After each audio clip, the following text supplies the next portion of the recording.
स्वागत है आप लोग का एनसीईआरटी जोन में। मेरा नाम है धीरज और मैं आपको एंशिएंट हिस्ट्री डिस्कस करवाऊंगा। इससे पहले इस पर्टिकुलर वीडियो सीरीज में हम डिस्कस कर चुके हैं इंडस वैली सिविलाइजेशन। उसके बाद वैदिक लिटरेचर भी हम डिस्कस कर चुके हैं, जो कि आपको बताया है श्रुति एंड स्मृति, जो कि हम डिस्कस कर चुके हैं पिछले वीडियो में। आप जाकर देख सकते हैं। इस वीडियो में हम डिस्कस करने वाले हैं ऋग वैदिक एरा के जोग्राफिकल एरिया, उसकी पॉलिटी कैसी थी, सोसाइटी कैसा था, रिलीजन क्या क्या फॉलो होता था, इकॉनमी। और एक चीज़ मैं बता दूं आपको, पहला वीडियो आएगा ऋग वैदिक एरा यानी अर्ली वैदिक एरा, जो 1500 बीसी से 1000 बीसी के बीच है। और सेकंड आएगा 1000 बीसी से लेके 500 बीसी के बीच, जो लेटर वैदिक एरा है। एक चीज़ मैं आपको पहले बता दूं कि मैं दोनों वीडियो को बताऊंगा तो मैं काफ़ी ज़्यादा आपको रिलेट करके बताऊंगा। जैसे मैंने बोला कि अर्ली वैदिक एरा में एक ही लिटरेचर लिखा गया था, ऋग्वेदा। बाकी में कितने 4 लिखे गए थे, तो बाकी में जो बचे हुए 3 लिखे गए थे, और भी किताबें बहुत सारी लिखी गई थी। तो इसमें मैं बताऊंगा आपको, हमेशा मैं रिलेट करवाता चलूँगा कि चलो इसमें राजा, इसमें कौन कौन सी समिति थी, इसमें कैसी सिस्टम थी। तो आपको हर टॉपिक में, जैसे इसमें कौन कौन से भगवान थे, आगे में लेटर वैदिक एरा में कौन कौन भगवान थे, मैं हर बार रिलेट करवाऊँगा आपको। ऐसे लुसेंट में दिया नहीं है, लेकिन मैं आपको बताऊँगा। लुसेंट भी बता रहा हूँ, उसके अलावा एक्स्ट्रा, जैसे मैं लुसेंट से कुछ बताया, फिर मैं बताऊंगा नहीं वहाँ पे कैसे भगवान यूज होते थे, कौन सा भगवान को लोग फॉलो करते थे। क्लियर? तो इससे ज़्यादा फ़ायदा होगा, आप रिलेट कर पाओगे। तो चलिए शुरू करते हैं। Clear? Geographical area, Rigveda is the only source of the knowledge for this period. मतलब एक ही किताब है, एक ही लिटरेचर है हमारे पास, ऋग्वेदा। और क्वेश्चन उठता है कि भाई आपको कैसे पता चला कि इसका ज्योग्राफिकल एरिया, क्योंकि यहाँ इस समय की जो भी लिटरेचर थी वो श्रुति थी। मतलब आप कान से अगले जनरेशन सुन के अगले जनरेशन को सुना रहे हो, तो कहीं लिटरेचर मिली थोड़ी थी। क्योंकि लिटरेचर जो ऋग्वेदा लिखी गई, एक्चुअली लिखी गई, वो 200 साल पहले लिखी गई है। लेकिन ये है कब की है? आज से लगभग 1500 बीसी, यानी आज से लगभग 3500 साल पहले की है। तो उस समय की बातें हमें कैसे पता चल गया कि भाई उस समय की लिटरेचर जो है, मतलब वो कहाँ पे प्रेजेंट थी। तो जैसे ही हमने ऋग्वेदा को देखा, ऋग्वेदा में ऐसे वैसे वर्ड यूज हुए, जैसे हिमबात यूज हुआ है, जैसे हिमबात हिमालय के लिए यूज हुआ है, मुंजावात जो कि हिंदू कुश के लिए यूज हुआ है। तो हम सोचने लगे यार इन चीज़ों की बात हो रही, जैसे सिंधु की बात होगी, सिंधु नदी की बात होगी, तो ऑब्वियसली वो साइट कहाँ पे होगा? सिंधु नदी के किनारे आसपास ही तो होगा। एंड ओशन, जो कि ऋग्वेदा में और ओशन जो हमारा इंडियन ओशन का यूज बार बार हुआ है, तो इसीलिए हमें पता चला, क्लियर आइडिया होगा कि इसका ज्योग्राफिकल एरिया कहाँ पे हुआ होगा। क्लियर है ना? ऋग्वेदा में और क्या क्या हुआ? ऋग्वेदा में 40 रिवर का मेंशन है। ऋग्वेदा में 40 रिवर का मेंशन है। और एक नदी Sukta hymns of the Rigveda mentioned a कीस river which include the Ganga in the east and the Kubha in the west. देखो, इससे पूरा एकदम हमें पता चलेगा लाइन कहाँ से कहाँ तक है। एक आपको पता है ऋग्वेदा हिम्स में बहुत सारे, लगभग 1028 हिम्स है। उसमें से एक हिम्स है जिसका नाम है नदी सुक्ता। नदी सुक्ता यानी ऑब्वियसली नाम से ही पता चला है नदी के बारे में। तो उसमें बताया गया है, उसमें टोटल 21 रिवर का मेंशन है। जिस रिवर में बताया गया है, एक चीज़ मैं बता दूं कि टोटल ऋग्वेदा में 40 रिवर का मेंशन है, लेकिन ये हिम्स है, हिम्स टोटल है 1028। भाई उसमें से हमने सिर्फ एक हिम्स को उठाया, इसमें टोटल 21 रिवर का, बाकी 19 रिवर का मेंशन कहीं ना कहीं इनमें होगा 1027 वाले में। आपको कन्फ्यूजन नहीं ना है? इसमें बताया, इसमें एटलीस्ट एरिया बताया कि सबसे ईस्ट में है गंगा, वेस्ट में है कुभा रिवर, यानी कुभा रिवर जो कि काबुल में है, ये वेस्ट में है। इससे टाइमलाइन पता चल गया। उसके अलावा Rigveda people who called themselves Aryan बोलते थे, वो इसी एरिया में कन्फाइंड होते थे, जिस एरिया का नाम अब सप्त सिंधु बोलते हैं। सप्त सिंधु का मतलब एक रिवर है सिंधु, सिंधु रिवर प्लस 6 और रिवर, मतलब total 7 river, land of 7 river. तो सप्त सिंधु में कौन कौन थे? एक सिंधु रिवर है, एक सरस्वती रिवर है, उसके अलावा सिंधु रिवर जिसको आजकल हम इंडस रिवर बोलते हैं। तो इंडस रिवर का 5 ट्रिब्यूटरी, 5 सिंधु नदी के 5 ट्रिब्यूटरी कौन थे? झेलम, अभी कौन है? झेलम, चेनाब, रवि, ब्यास, सतलज। उसका अगर हम पुराना नाम देखें, एंशियंट नाम देखें तो ये है बितासा, असिकानी, बिपास, परुसिनी, सुतुआद्री। भाई इतना याद रखने की ज़रूरत नहीं है, सिर्फ 2-3 रिवर का आप याद रखो वही काफ़ी है। जैसे इसमें दिया हुआ है सारे रिवर की बात की गई है। जैसे कुवा रिवर है जो कि सबसे वेस्ट में है, कुवा रिवर का अभी वाला नाम है काबुल, क्लियर है ना। सिंधु का अभी वाला नाम है सिंधु, बितास्ता का है झेलम, असिकानी का है चेनाब, बिपास का है ब्यास, परुसनी का है रवि। ऐसे क्वेश्चन आज अभी नहीं आए हैं, मतलब ऐसे इतना टफ, क्योंकि बहुत टफ हो जाएगा। मतलब कुछ रिवर का जैसे सरस्वती ये तो याद करने की ज़रूरत है नहीं, सुतुद्री का सतलज, सुबास्तु का स्वाति, क्रूमो का कुरम, गोमती का गोमल।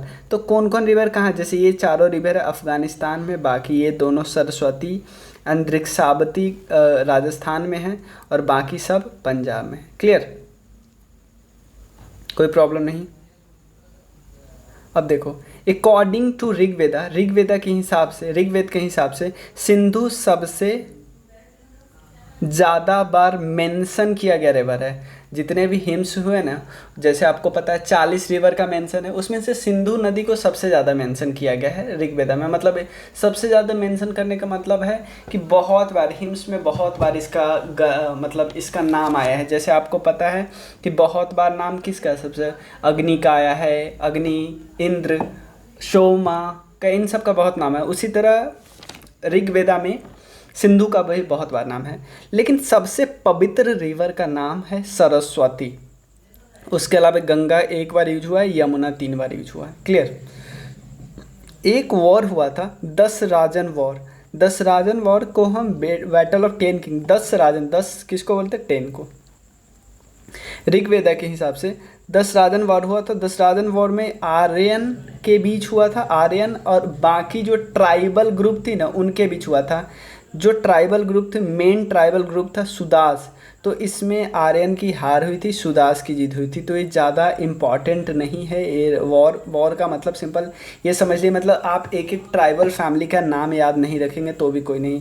जैसे the 10 Rajan war gives name of 10 king who participated in the war against Sudas who are Bharat king of Tritsus king. 10 Rajan war बताता है, 10 Rajan war gives some name of 10 king who participated in the war against Sudas who is Vadra king of Tristus family। the 10 king ये वाला थे, और एक battle हुआ था जिसमें सुदास की जीत हुई थी। सॉरी, मतलब आर्यन इसमें नहीं आया था। 2 वॉर हुआ था जिसमें एक तरफ थी सुदास और बाकी दूसरी तरफ थी 10 फैमिली, लेकिन इसमें जीत हुआ था सुदास। ये बहुत ये बोला जाता है बहुत डिवास्टर बात था, मतलब बहुत ज़्यादा नुकसान वगैरह हुआ था। क्लियर? समझ गए ना कि आर्यन ने लिखा था, आर्यन ने बताया कि ऐसा है वैसा कहीं वॉर हुआ था। क्लियर? उसके बाद नेक्स्ट है पॉलिटी की बात करते थे। पॉलिटी मतलब गवर्नेंस कैसे चलती वलती थी। सबसे छोटा यूनिट होता है कुल सबसे छोटा यूनिट होता है कुला, जिसको बोलते हैं। The family was a basic of both social and political organisation. सबसे छोटा यूनिट होता है कुल। उसके बाद जैसे मतलब कुछ कुल अगर मिला दिया जाए तो ग्राम हो जाएंगे, कुछ ग्राम मिला दिया जाए तो विश हो जाएंगे, कुछ विश को मिला दिया जाए तो जना होगा, और कुछ जना को मिला दिया जाए तो राष्ट्र होगा। क्लियर है ना? कुल सबसे इम्पॉर्टेंट, आप इसको ऐसे याद कर सकते हैं, मतलब कुछ लिख के याद करिए। सबसे पहले के है, फिर जी, फिर वी, फिर जे, फिर आर, ऐसे कुछ करके ट्रिक व्रिक बन के याद कर सकते हो। और वैसे ही 2-3 बार देखो तो ऐसे ही हो जाएगा कुल। चलो ये कुल ऐसे हम बात करते हैं कि ये मेरे कुल का है, इस कुल का है, तो सबसे छोटा कुल। उसके बाद कौन है? ग्राम। उसके बाद विश, जना, राष्ट्र। A group of kula form a grama and so on, तो मैंने बता ही दिया। Regarding the form of government it was patriarchal, काफ़ी हद तक पैट्रियार्कल सोसाइटी थी। मोनार्की नॉर्मल था, लेकिन नॉन मोनार्कियल टाइप का सोसाइटी भी था। मतलब मोनार्की भी था लेकिन नॉन मोनार्की भाई सोसाइटी था जहाँ चुनाव हो रहा है। लेकिन यहाँ पे ऐसे सच राजा को कोई ऐसा बहुत ज़्यादा पावर नहीं था, जो कि लेटर वैदिक एरा में राजा के पास बहुत ज़्यादा पावर हो जाएगा। एक दूसरे को हराने लगेंगे राजा, जैसे दूसरे वाले जन को हराने, दूसरे वाले राष्ट्र को हरा के हड़प लिए उसका ज़मीन, उसका कैटल ले आए आप। क्लियर है ना। द राष्ट्र was ruled by a king और राजन। ऑब्वियसली राष्ट्र जो सबसे हाईएस्ट पोजीशन है उसको राजा राज करते थे। The royal descent was hereditary थी कि बाप बेटा फिर उसका बेटा ऐसे बनेगा। Based on the law of primogeniture. इसका मतलब क्या होता है? इस वर्ड का मतलब है जैसे एक इंसान है, उसके दो बेटे हुए, राजा कौन बने हैं? बड़ा वाला बेटा। इसका मतलब यही होता है। इसका मतलब होता है फर्स्ट बॉर्न चाइल्ड को सारी अथॉरिटी मिलेगी। Probably elective monarchy was also known. हाँ, मतलब ऐसा नहीं है कि आम लोगों के पास कोई पावर नहीं थी, यानी मेन पावर पता है क्या थी? मेन पावर किसके पास थी? जो सभा होती थी, मैं बताता हूँ। जैसे मान लो जो पार्लियामेंट है उसके पास मेन पावर है। पार्लियामेंट जिसको चुनेगी वही तो बनेगा प्राइम मिनिस्टर। सेम यही है। Very little is known about the minister of the king. मतलब ऐसा कहीं पे लिखा नहीं कि मिनिस्टर वगैरह किंग के पास था, लेकिन पुरोहित जो थे, जो डोमेस्टिक प्रीस्ट होते थे, जो पंडित जी, वो बहुत इंपॉर्टेंट थे इनके लिए। फर्स्ट रैंकिंग ऑफिसर होते थे। क्लियर। उसके बाद he was a king, preceptor, friend होते थे, फिलोसफर होते थे और गाइड होते थे किंग के। अदर इंपॉर्टेंट रॉयल ऑफिशियल जो कि सेनानी होते थे, नाम से ही पता चलता है, क्योंकि तो ऐसे क्वेश्चन नहीं आ सकते ना। सेनानी जो कि आर्मी चीफ होता है, ग्रामीणी जो कि हेड ऑफ विलेज होता है, क्योंकि सबसे छोटा कुल से ऊपर ग्राम, तो ग्राम का क्या होगा? हेड। ग्रामीणी देखो सबसे छोटा कुला का हेड क्या होता है? कुलापा, यानी पापा। किसी के पापा जो है, अगर मैं स्टीरियोटिपिकल एग्जांपल लूँ फैमिली का, तो उसके फैमिली में उसके पापा अगर हेड है तो हेड कौन होंगे? कुलापा उनका नाम होगा। ग्राम जो कि विलेज होती है उसके हेड को ग्रामीणी बोलते हैं। विश जो कि क्लेन होता है, बहुत सारे विलेज मिला के, उसको विशपति बोलते हैं। जना को गोपा या गोपति बोलते हैं। राष्ट्र को राजन बोलते हैं, राष्ट्र के हेड को राजन। क्लियर।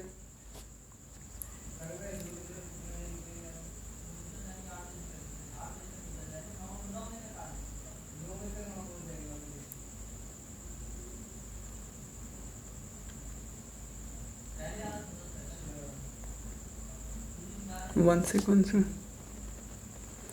कहाँ तक हो चुका है? हाँ, ये होगा पॉलिटी की बात। पॉलिटी में ही थोड़ा बहुत और बचा हुआ है, सॉरी। The army. अब क्वेश्चन होता है कि आर्मी क्या परमानेंट थी? नहीं भाई, आर्मी परमानेंट नहीं थी। नॉर्मल लोग है, आम आदमी, आम काम, मतलब नॉर्मल काम कर रहे हैं। जब लड़ाई वड़ाई की ज़रूरत होती थी, चलो आर्मी में, चलो आप लड़ लो।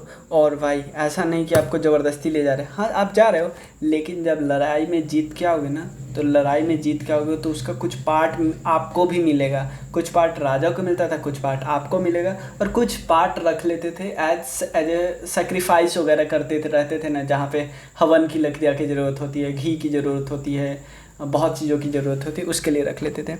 तो आर्मी में कौन कौन थे? फुट सोल्जर थे, चैरियोटियर्स है, मतलब जो रथ वगैरह, वुड, इसका मतलब पता चला कि रथ वगैरह भी था, घोड़ा वगैरह था। वुड, स्टोन, वोन, metal was used for the weapon. ये सब वेपन के लिए यूज होता है। और पता है क्या करते थे? एक तीर रखे, तीर के जो यहाँ पे जैसे मान लो तीर है, तीर के टॉप पे कुछ या तो मेटल लगा देते जाके सीधे पेट में घुसे पूरा चीरते, या कुछ पॉइजन लगा देते था कि थोड़ा भी टच हो ना तो उसको मर जाए। क्लियर है ना। Reference are made to the moving fort, पुरचारिस्नु and machine for assaulting stronghold. Clear है ना। The king had religious duty. King ऐसा नहीं कि मैं सिर्फ राज करूँगा, मेरा कोई रिलीजियस ड्यूटी ही नहीं भाई, ऐसे नहीं चलेगा भाई। रिलीजियस नॉर्मल आज के भी किंग, अगर कोई बहुत ज़्यादा सेकुलर होगा उसको हम रहने नहीं देंगे। जो भी, तो यानी किंग का कोई ना कोई रिलीजियस ड्यूटी ही होता है। He was a upholder of the established order and moral rule. Clear है ना? मतलब जो मोरालिटी, जैसे आप ऐसा नहीं कि जैसे मान लो जैसे जो राजा है, मान लो यहाँ के प्राइम मिनिस्टर, जो प्राइम मिनिस्टर खुद ही सती सिस्टम को फॉलो कर रहे हैं, तो कोई उनको क्या फॉलो करेगा? किसी के लिए क्या रोल मॉडल बनेंगे? तो सेम राजा को रोल मॉडल बनना पड़ेगा ना। Rigveda speaks of assemblies such as sabha, samiti, विधात और गणा, ये सब असेंबली होती थी। उसमें जो सभा होता था, जो सभा और समिति दो सबसे इम्पॉर्टेंट होता था। जो सभा होता था वो फ्यू प्रिविलेज की असेंबली होती थी। फ्यू प्रिविलेज का मतलब बहुत इंपॉर्टेंट लोग जो उस एरिया के होंगे, उस राष्ट्र के होंगे, वो सभा में बैठेंगे। दो पॉपुलर असेंबली, सभा और समिति, acted as a checks on the arbitrary rule of the king. और ऑब्वियसली नॉर्मली अभी भी क्या होता है, दो हाउस है हमारे पास, राज्यसभा लोकसभा, वो दोनों क्या करते हैं कि जो प्राइम मिनिस्टर है कोई भी कदम ऐसे ना उठा ले, उसके कदम पे चेक्स एंड बैलेंस लगाते हैं। उसके साथ हमारा अपना सुप्रीम कोर्ट भी होता है। लेटर वेदा ने क्या किया, रिकॉर्ड डेट, सभा को उन्होंने क्या बना दिया, सभा में जिसमें प्रिविलेज इंपॉर्टेंट लोग रहते थे, उनको बता दिया कि आप चलिए सर, आप बहुत इंपॉर्टेंट है, चलिए आप जस्टिस के लिए काम कीजिए, कि कोर्ट ऑफ जस्टिस बना दिया। Clear? Theft, burglary, stealing of cattle, cheating, ये सब प्रिवलेंट क्राइम था। मतलब ये सब बहुत प्रिवलेंट क्राइम था, बहुत ज़्यादा होता था ये क्राइम। क्लियर है ना? अब आते हैं, हम बात करते हैं सोसाइटी की।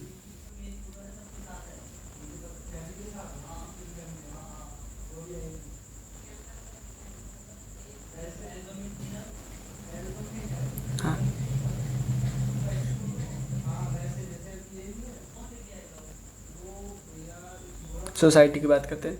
द ऋग्वेदिक सोसाइटी कंप्राइज 4 वर्ण होते थे, ब्राह्मण, क्षत्रिय, वैश्य और शूद्र। एक चीज़ मैं आपको बता दूं, ये बहुत, लेकिन ये हुआ था बहुत लेटर में, हुआ था बहुत लेटर में, क्योंकि जो अर्ली वैदिक एरा था ना, अर्ली वैदिक एरा जो ऋग्वेदा में था, उसमें ये था, थोड़ा बहुत आ गया था, लेकिन भाई स्ट्रिक्टनेस नहीं थी। ऐसा नहीं कि भाई चलो वैसा है तो वैसा वाला काम करो, नहीं। यहाँ पे प्रोफेशन था, प्रोफेशन के बेसिस पे इंडिविजुअल को इसमें डिवाइड किया गया था।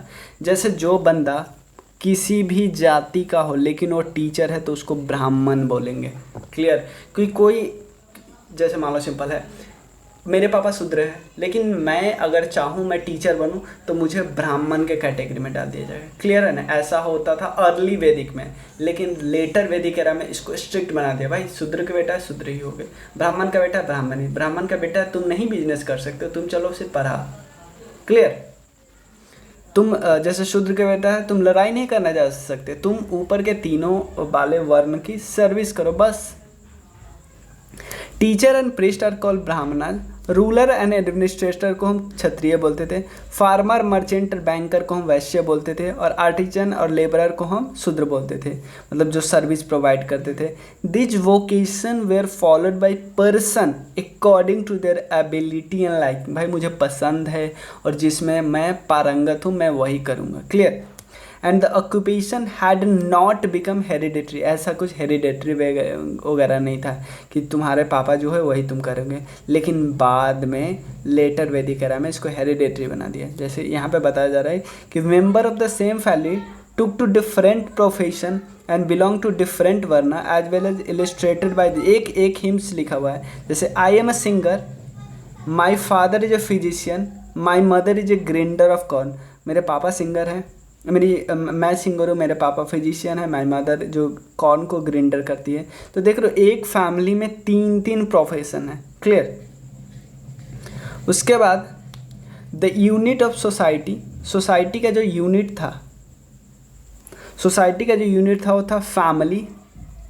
प्राइमरली मोनोगैमस फैमिली होती है, पैट्रियार्कल फैमिली होती है। मतलब देखो पैट्रियार्कल फैमिली उस समय से चली आई थी, मोनोगैमस का मतलब एक ही शादी कर सकते, लेकिन थोड़े बहुत जो अपर वाले थे, अपर वाले जो हायर क्लास में थे, उसमें पॉलीगैमी भी होता था।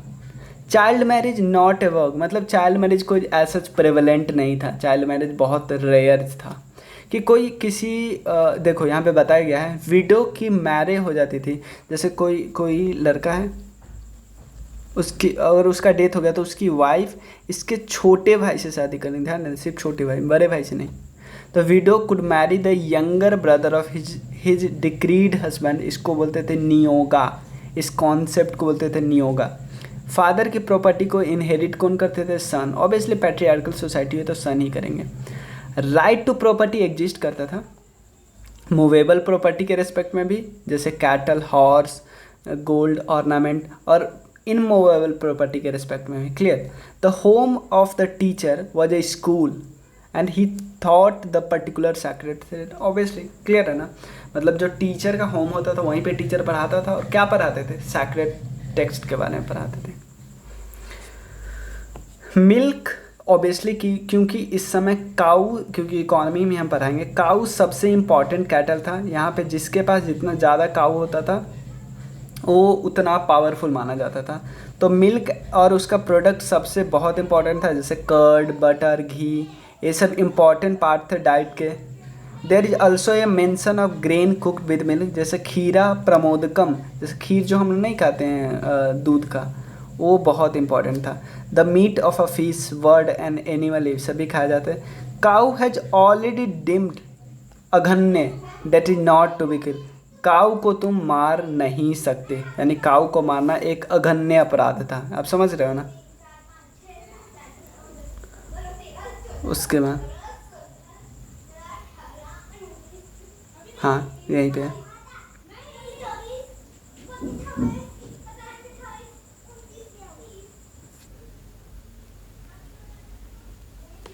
ठीक।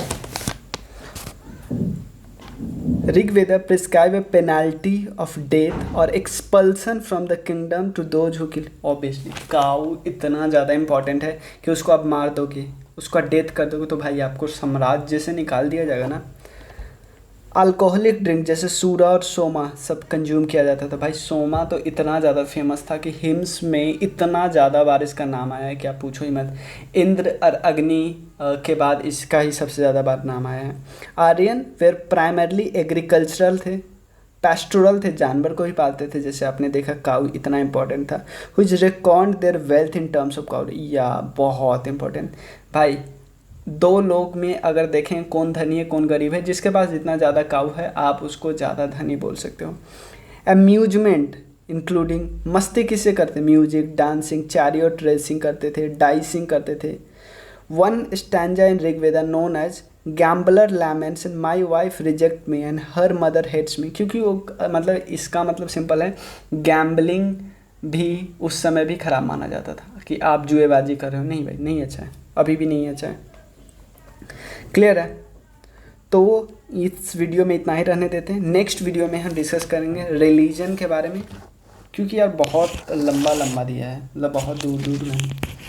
और रिलीजन डिस्कस करेंगे और इकॉनमी, उसका लेटर वैदिक एरा में एक ही वीडियो में कर लेंगे। क्लियर। चलो, आपको अच्छा लगता है तो अपने फ्रेंड्स में ज़रूर शेयर करो, क्योंकि मुझे भी मोटिवेशन मिलेगी।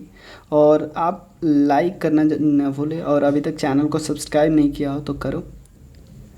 और इससे पहले जो वीडियो देखे हो तो बताओ कैसा लग रहा है। क्लियर। तो चलिए, थैंक यू। और इंस्टा और फेसबुक पे आप ज्वाइन कर सकते हो। इंस्टा का लिंक सब कुछ डिस्क्रिप्शन में मिल जाएगा, एक बार देख लेना बस। चलो, थैंक यू।